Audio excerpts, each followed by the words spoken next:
I'd like to dedicate today's video to my friend Igor, from whom I buy a lot of my kits, and talk about the latest one to have arrived, Dynamo Kyiv of Ukraine.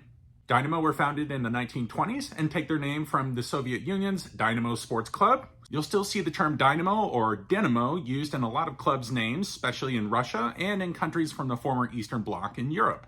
They generally include the scripted D that you see here, and here are some of those clubs that you'll see the Dynamo or Dynamo name used in. Dynamo is one of the two predominant clubs in Ukraine and have had a lot of success both during the era of sovereignty in Ukraine and when it was part of the Soviet Union, across the two eras, accomplishing 29 league titles. This is their home kit from the last season. Their home colors are always white with blue stripes across, and on the away kit, it's almost always solid blue. Dynamo are one of the most consistent clubs as far as competing in European competitions, having not missed out on playing a Champions League or a Europa League season since 1990.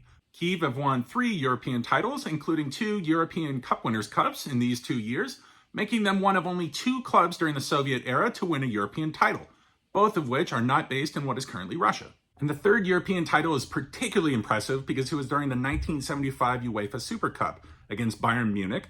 At the time, it was still a 2-legged tie for the cup, and they beat them home and away and kept a clean sheet both times. And this is impressive because this was Bayern Munich at their absolute height of their powers in the entire history of their club. And yes, Bayern are very dominant at the moment, having won 10 Bundesliga titles in a row, which is a record.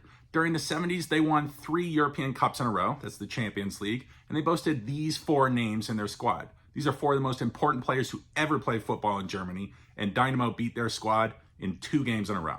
Earlier, I mentioned that Dynamo is one of the 2 predominant clubs in Ukraine, and the second is their rival, Shakhtar Donetsk, who are from the east in the Donbas region.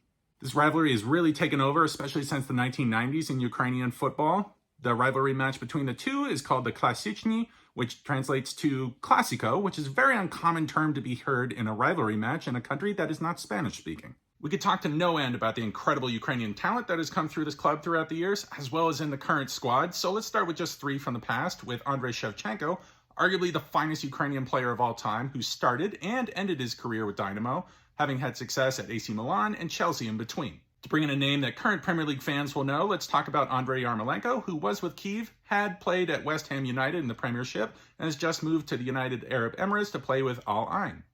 And finally, the most important player in Dynamo's history, Oleg Blokhin, who was a striker, the hero of that Super Cup victory, having scored all 3 goals, as well as the all-time goal scorer for Kyiv, and finally, the only Ukrainian to ever win the Ballon d'Or. To mention 3 players, and all midfielders from their current squad, let's start with their captain, Serhiy Sidorchuk, as well as Mykola Shaparenko and Viktor Sihankov. So this has been your rundown on Dynamo Kyiv.